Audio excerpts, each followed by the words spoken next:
Some evil tongues called this machine a steel coffin. Skeptics assured everyone that it would flare up like a matchbox, and its crews, or madmen, doomed to perish inside a cramped iron trap. But if this was merely a useless pile of metal, why then did the NKVD special squad so insistently demand these very machines for their secret operations?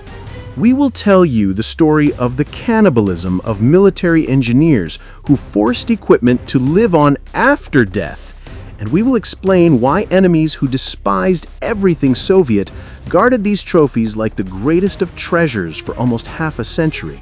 What you are about to learn regarding the BA-10 will completely overturn your perception of the war. Among the numerous, sometimes experimental and bizarre samples of Soviet armored vehicles of the 1930s, this silhouette is impossible to confuse with anything else. If you look at the horizon of the pre-war era, you will definitely see a characteristic profile: a long, predatory nose, a confident stance on a 6-axle chassis, and most importantly, a turret that seems to have been borrowed from a tank.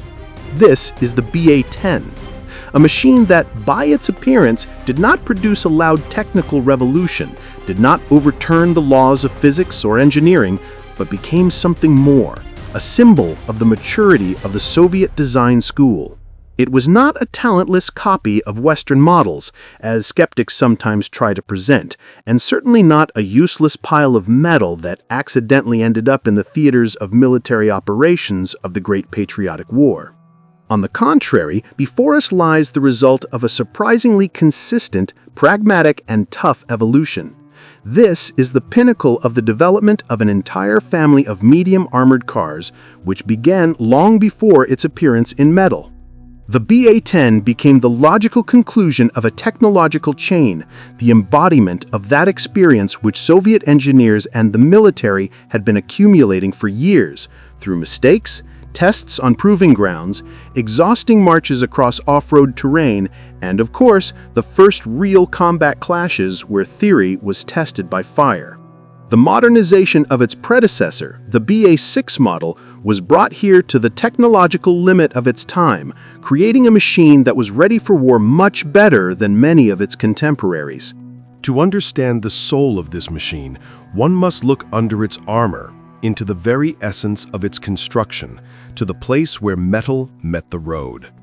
At the heart of the BA-10 lay something painfully familiar to every Soviet driver, but substantially reworked: the modernized chassis of the 3-axle GAZ AAA truck, which received the index GAZ-M in design documentation.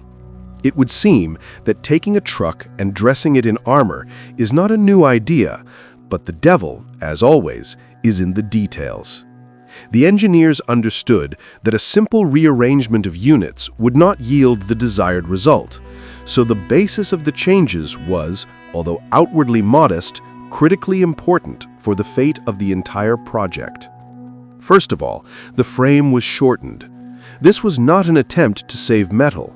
Reducing the length allowed for the redistribution of weight, lowering the load on the middle axle and making the machine more compact and tight. For equipment that was destined to operate not on asphalt highways, but on muddy dirt roads and in conditions of total off-road terrain, every centimeter of the wheelbase and every kilogram of load on the axle played a decisive role in the question of cross-country ability. The machine had to go where others got stuck, and the shortened frame became the first step toward this goal.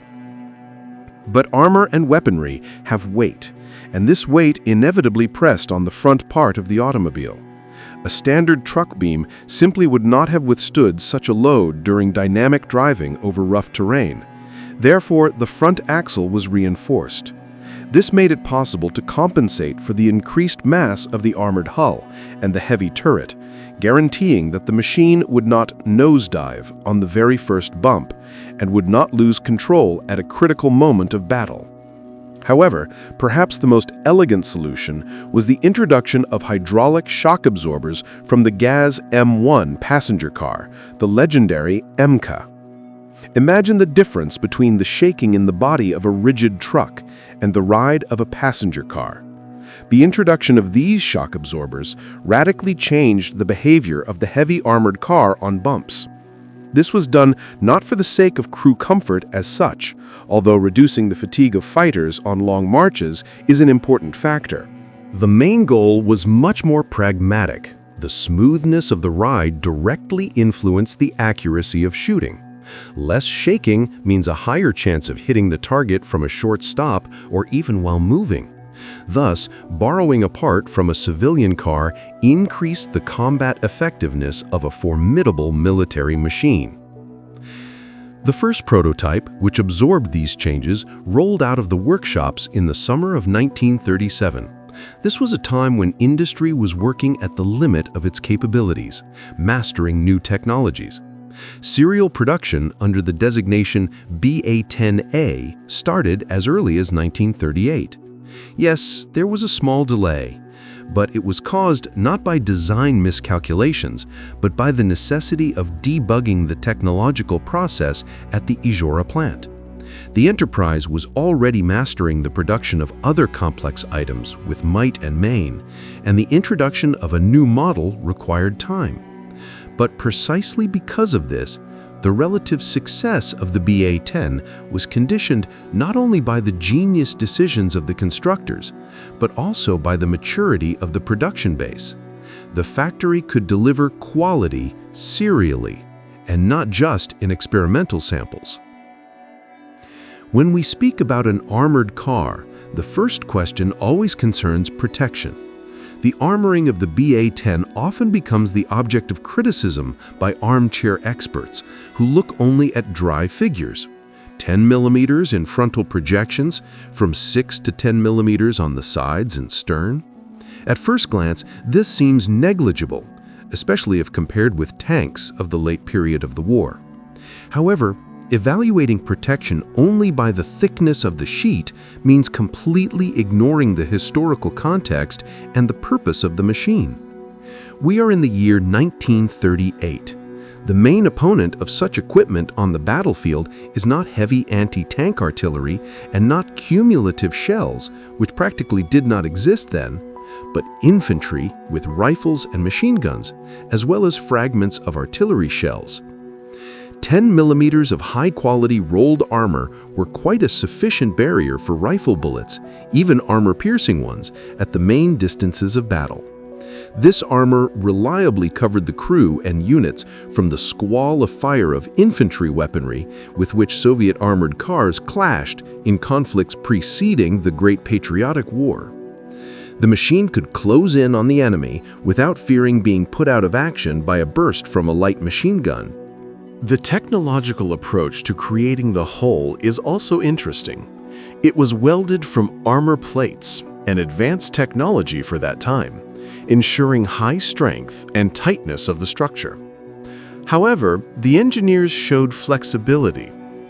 Parts that were not connected by welding were fastened with bullet-resistant rivets and bolts.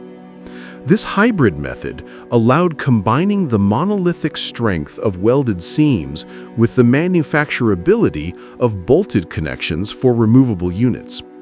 If some panel needed to be removed for unit repair, this could be done without cutting the hull. Particular attention is deserved by how this armored shell was attached to the chassis. The engineers used a system of 6 main brackets. These are not just attachment points.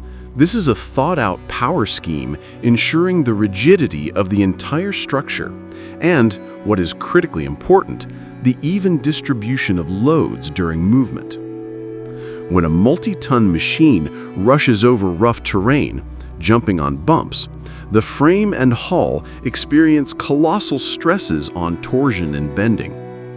The system of brackets of the BA-10 allowed the machine to withstand long marches and sharp maneuvers without falling apart. The result was a coherent, tight system ready for harsh operating conditions. But armor is merely a way to get to the battlefield. The main argument of the BA-10, its steel fist, was its weaponry. And here, Soviet constructors did not go for compromises. A 45mm cannon, 20K, of the 1938 model was installed in the turret. For a wheeled vehicle of that time, this was an incredibly powerful weapon. The barrel length of 46 calibers provided the shell with a high initial velocity. This meant a flat trajectory and high penetration capability. The presence of such a gun transferred the BA-10 from the category of simple scouts to the category of serious combat units. The 45mm shell was critically important for defeating not only infantry and field fortifications, but also the light armored vehicles of the enemy. The BA-10 could emerge victorious from a duel with any enemy armored car and the majority of light tanks of that period. An ammunition load of 49 rounds allowed for conducting sustained, dense fire for a long time without worrying about the instant depletion of supplies. The firepower of the cannon was supplemented by two 7.62mm DT-29 machine guns. One was coaxial with the gun in the turret, the other was installed in a ball mount in the frontal sheet of the hull, next to the driver. In sum, this created a density of fire quite comparable to a light tank, such as the T-26 or BT. The BA-10 could effectively mow down infantry and suppress firing points, supporting the offensive of its troops.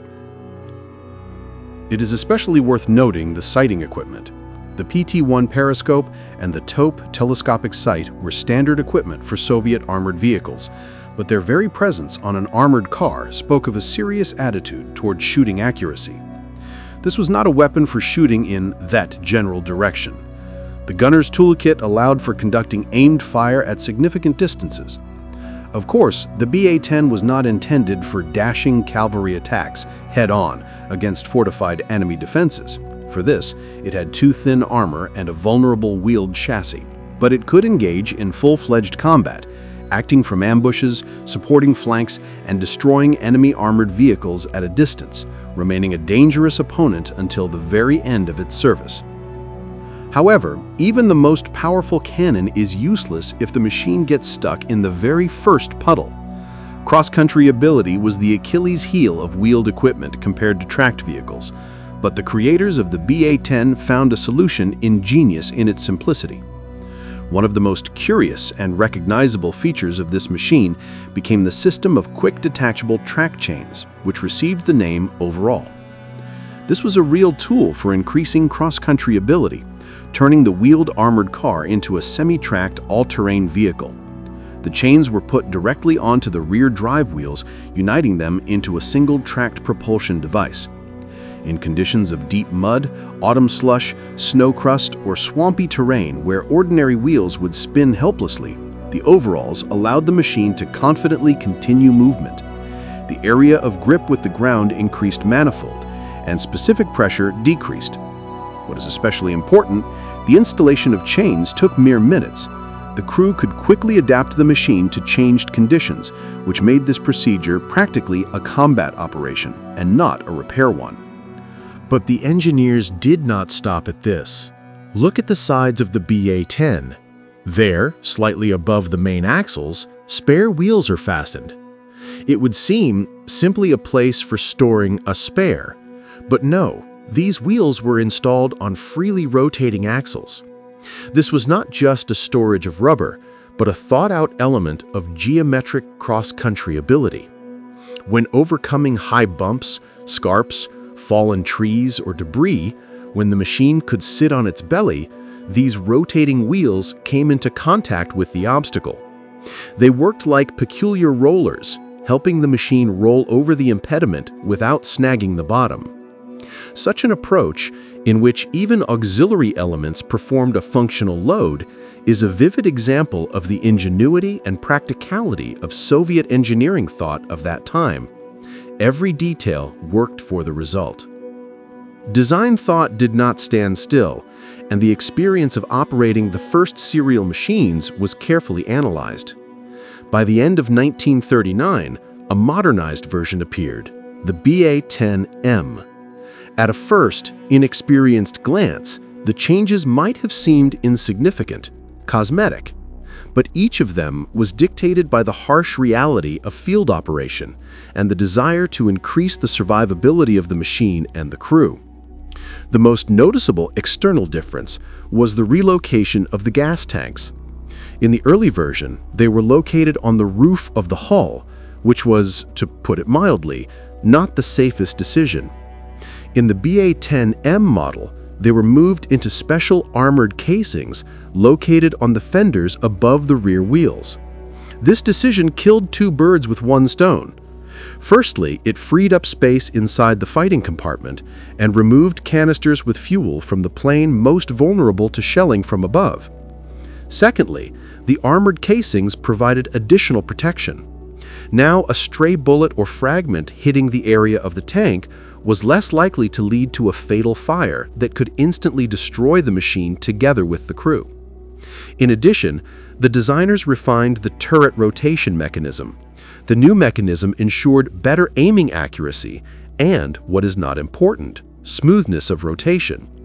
In battle, when a target can appear suddenly and move quickly, the ability to smoothly and accurately track it with fire is critically important. Also, all the entrenching tools, previously fastened outside, were moved inside the hull or put into boxes. This protected them from loss and damage and also cleaned up the external surfaces of the armored car. Surprisingly, with all these improvements and the increase in the mass of the machine to 5.5 tons, its dynamic qualities remained practically unchanged. It remained just as mobile. This testifies to the fact that the engineers very accurately calculated the balance between protection, weaponry, and mobility back at the stage of designing the GAZ-M chassis. The margin of safety laid into the reinforced front axle and frame allowed the machine to evolve without losing driving characteristics. The scale of production of the BA-10 is impressive and speaks of how important this machine was considered for the Red Army.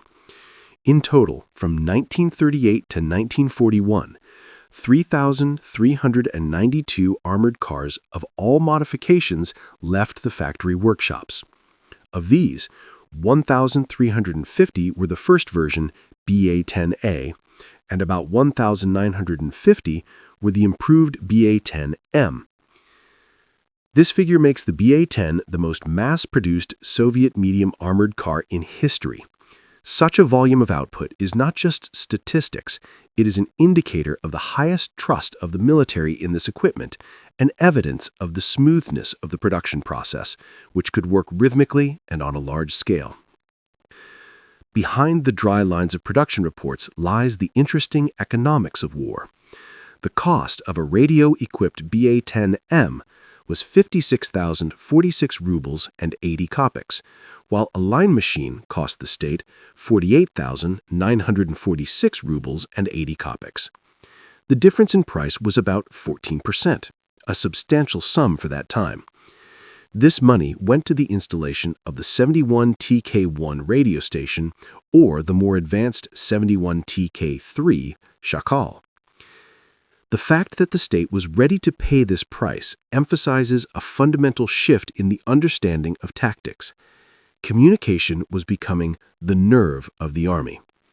In 1940, of 987 machines produced at the Izhora plant, more than 40% were equipped with radio stations.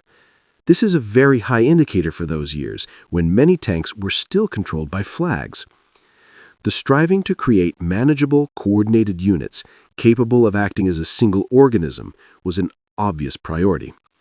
The antenna on the turret of the BA-10 was just as important a weapon as its cannon. The flexibility of the BA-10 design also manifested itself in the creation of very specific modifications. One of the most technologically interesting versions became the BA-10 GD, a real armored dracing based on the automobile. The machine was equipped with interchangeable metal wheels with flanges for movement on a railway track. At the same time, the possibility of changing back to ordinary travel was preserved.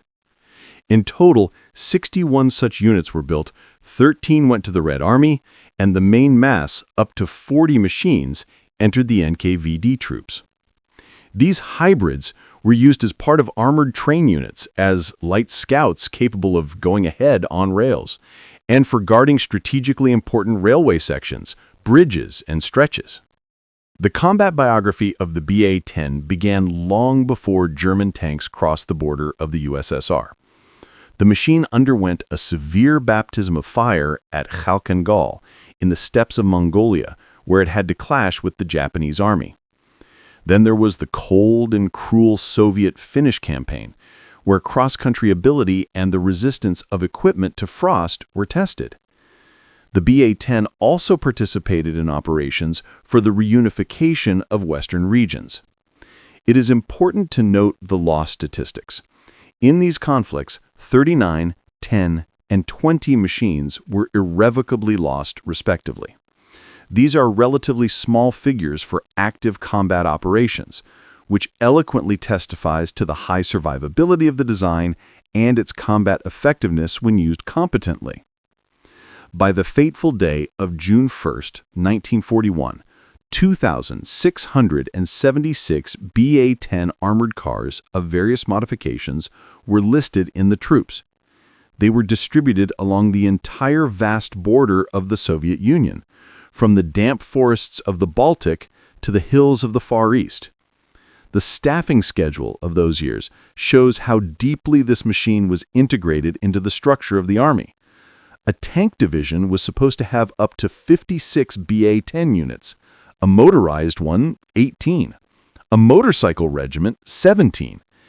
Even rifle and cavalry formations, seemingly far from motorization, had several such armored cars in their composition.